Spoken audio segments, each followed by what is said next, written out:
அன்புள்ளம் கொண்ட next gen நண்பர்கள் அனைவருக்கும் எனது பணிவான வணக்கங்கள்.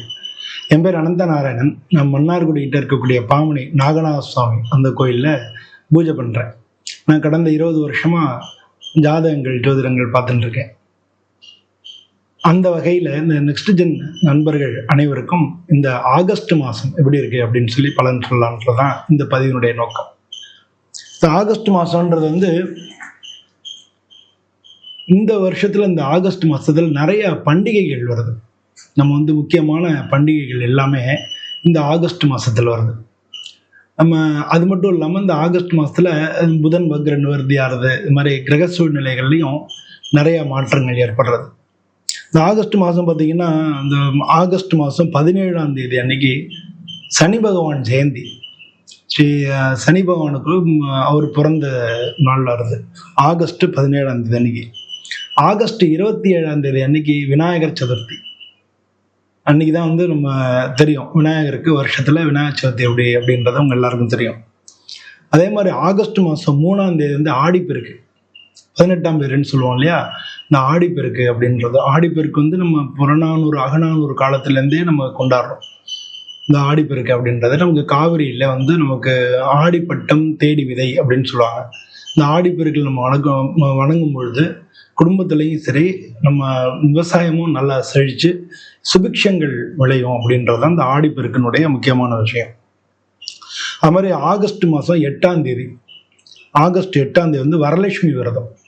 வரலட்சுமி விரதமும் நமக்கு அந்த பண்டிகை நிறையா பேர் வீட்டில் இந்த நோன்பு இருந்து வரலட்சுமியை நம்ம கும்பலம், வீட்டுக்கு லட்சுமியை அழைக்கிறது அப்படின்னு சொல்லி அந்த வரலட்சுமி விரதம் அது நடக்கிறது. இருந்தது கோகுலாஷ்டமி வருது. இது மாதிரி வரிசையா பண்டிகைகள் வரக்கூடியது இந்த ஆகஸ்ட் மாசத்துல நிறைய இருக்கு.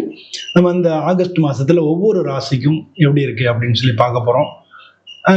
இந்த வீடியோவை கண்டினியூஸா பாருங்க. நம்ம ஒவ்வொரு ராசிகளுக்கும் உள்ள நல்ல நாள் என்ன, அவங்களுக்கு வேலைகள் எப்படி இருக்கும் அப்படின்றத இந்த பதிவுல பார்க்க போறோம். ஆக நம்ம வீடியோக்குள்ள போய் பார்க்கலாம். அன்புள்ளம் கொண்ட கன்னியா ராசி அன்பர்களே, இந்த ஆகஸ்ட் மாதம் உங்களுக்கு எப்படி இருக்குன்னு பார்க்க போகிறோம். கன்னிராசி அன்பர்கள் ரொம்ப புத்திசாலிகள், கணக்கில் வல்லவர்கள், எதையும் எடை போடுறதில்ல. எதையும் ஏற்ற மாதிரி உட்காரும் போதே என்ன காரணத்துக்காக வந்திருக்காங்க, என்ன பண்ணுறோம், என்ன பண்ண போகிறாங்க, இது இப்படி பண்ணால் எதிர்காலத்தில் இப்படி ஆகும் அப்படின்னு அந்த மாதிரிலாம் பண்ணுறதுக்கு ரொம்ப ரொம்ப புத்திசாலிகளாக இருப்பாங்க. எந்த ஒரு விஷயத்தை ஈஸியாக கிரகிச்சக்கூடியவங்களா இருப்பாங்க. இவங்க என்னென்ன, இவங்கள்ட்ட ஒரு ப்ராப்ளம் என்னன்னா, இவங்க நல்ல குட் பிளானர், நல்ல பிளான் போட்டு கொடுப்பாங்க. ஆனால் இவங்களை செய்ய சொன்னோம்னா சொதப்பிடுவாங்க. இவங்க பேட் எக்ஸிக்யூட்டர். இவங்க என்ன பண்ண, ரெண்டையும் சமநிலைப்படுத்தணும். குட் பிளானர், குட் எக்ஸிக்யூட்டர், அது மாதிரி வந்தாங்கன்னா ரொம்ப ரொம்ப நல்லா இருக்கும். பொதுவாக ஆடிட்டர்ஸ், பிஸ்னஸ் பண்றவங்க பல பேர் இந்த ராசியில இருக்கிறத பார்க்க முடியும். ஸோ இந்த ராசிக்கு இந்த ஆகஸ்ட் மாசத்துல எப்படி இருக்குன்னு பார்க்க போறோம். பொதுவாக இந்த சராசரியை விட கூட பலன்கள் கிடைக்கும் இந்த மாதம். அப்படி எடுத்துக்கோமே, நம்ம சாதாரணமாக இருக்கிறத காட்டிலும் கூட பலன்கள், உங்களுக்கு சிறந்த பலன்கள் கிடைக்கும். இந்த மாதம் புதன் உங்களுக்கு நல்ல பொசிஷன்ல இருக்கு. ஏன்னா உங்க ராசி அதிபதி புதன் லாபஸ்தானத்துல இருக்காரு. இந்த மாச கடைசியில தான் 12ஆம் வீட்டுக்கு வராரு. ஸோ லாப வீட்டில் புதன் இருக்கிறது வக்ரமா இருந்தாரு. அது ஆகஸ்ட் 11ஆம் தேதி வக்ர நிவர்த்தி ஆகி உங்களுக்கு நல்ல பொசிஷன்ல உங்க ராசி அதிபதி இருக்காரு. அது ஒரு முக்கியமான விஷயம். உங்களுக்கு கண்டகச்சனியா இருக்கக்கூடிய சனி பகவான் வக்ரமானதுனால, பலம் குறைஞ்சிருக்கிறதுனால அது ஒரு நல்ல விஷயம். உங்களுக்கு தொழில் ஸ்தானத்துல குரு சுக்கிரனும் சேர்ந்து இருக்கிறதுனால அது ஒரு நல்ல விஷயம். இதெல்லாம் பாசிட்டிவ் விஷயங்கள்.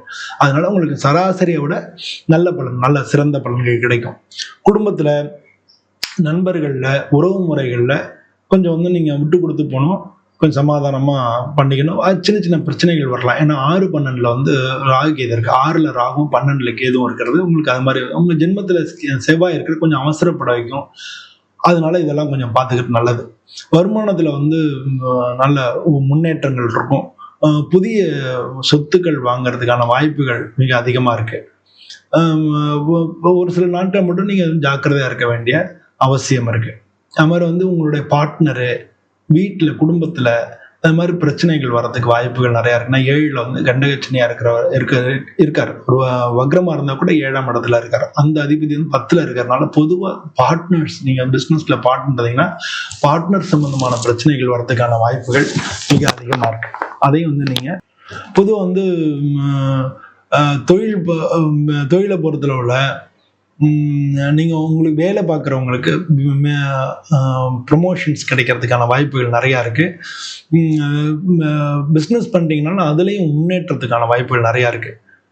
பொதுவாக வந்து எங்கேயான பிஸ்னஸ் சம்மந்தமான பேச்சுவார்த்தைகள், ஆனால் வந்து நீங்கள் இப்போ மீட்டிங் இருக்கும், மீட்டிங்கில் பேசி ஒரு சில விஷயங்களை முடிவு பண்ண வேண்டியதாக இருக்கும்.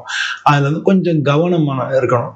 இன்னும் கொஞ்சம் கவனமான பேச்சுவார்த்தைகள், அவசரப்படாமல் நிதானம் பேசிட்டீங்கன்னா அதெல்லாம் வந்து வெற்றி கிடைக்க வாய்ப்புகள் நிறையா இருக்குது.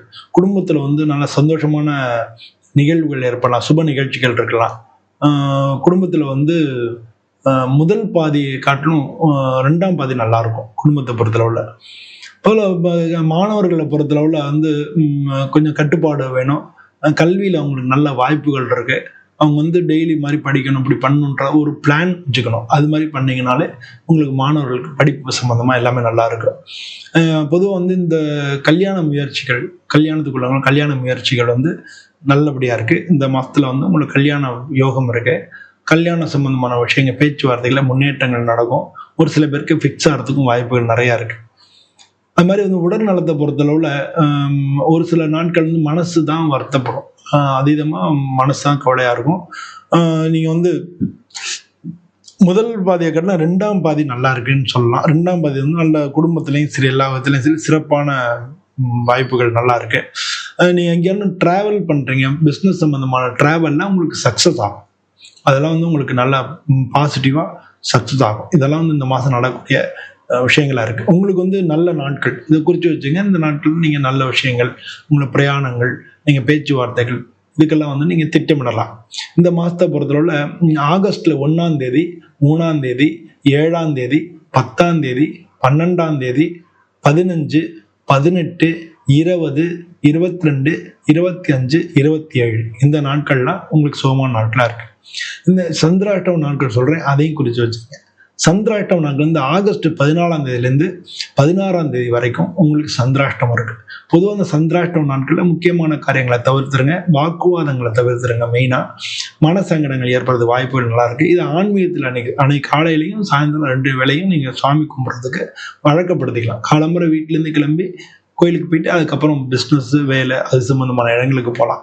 அது மாதிரி சாயந்தரம் வீட்டுக்கு வரதுக்கு முன்னால் கோயிலுக்கு போயிட்டு வீட்டுக்கு வரலாம். ஸோ வீட்லேயும் சரி, வெளியிலையும் சரி உங்களை சமநிலை பண்ணிடலாம். அந்த மாதிரி பிரச்சனைகள் ஏற்படாமல் சமநிலை பண்ணிடலாம். இந்த மாதிரி பண்ணிட்டீங்கனாலே இந்த மாதம் உங்களுக்கு நல்ல பலன்கள் கிடைக்கும். பொதுவாக வந்து புதன்கிழமை அன்னைக்கு பெருமாள் கோயிலை வணங்குறது நல்லது.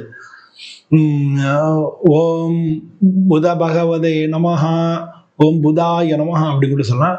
புத பகவதன்னு சொல்றது கூட இதாக இருக்கும். ஓம் சௌமியாய நமகன்னு சொல்லலாம், இல்லை ஓம் புதாய நமகா அப்படின்னு சொல்லலாம். இதை வந்து 7 தரம் டெய்லி நீங்கள் சொல்கிறது உங்களுடைய ராசி அதிபதியை நல்லா வைப்ரேட் பண்ணும். அது மாதிரி பண்ணிக்கலாம். அது மாதிரி வந்து வீட்டில் வந்து பின்னால் துளசி மாடம் வச்சு வளர்ப்பாங்க இல்லையா, அது மாதிரி துளசி வளர்க்குறது நல்லது. அது மாதிரி வந்து நந்திக்கு வந்து நல்லெண்ணெய் வாங்கி கொடுத்து அபிஷேகம் பண்ணுறது, நந்தியம்பெருமானுக்கு நல்லெண்ணெய் வாங்கி கொடுத்து அபிஷேகம் பண்ணுறது ரொம்ப நல்லது. இதெல்லாம் பண்ணிங்கனாலே இந்த மாதம் வந்து உங்களுக்கு நல்ல சிறப்பான பலன்கள் கிடைக்கும். இந்த மாதம் வந்து உங்களுக்கு எல்லாருக்குமே நல்ல பலன்கள் கிடைக்கும்னு சொல்லி நானும் சாமியை பிரார்த்தனை பண்ணிக்கிறேன். இதே மாதிரி இன்னொரு வீடியோவில் உங்களை மீண்டும் சந்திக்கிறேன். அனைவருக்கும் நன்றி, வணக்கம்.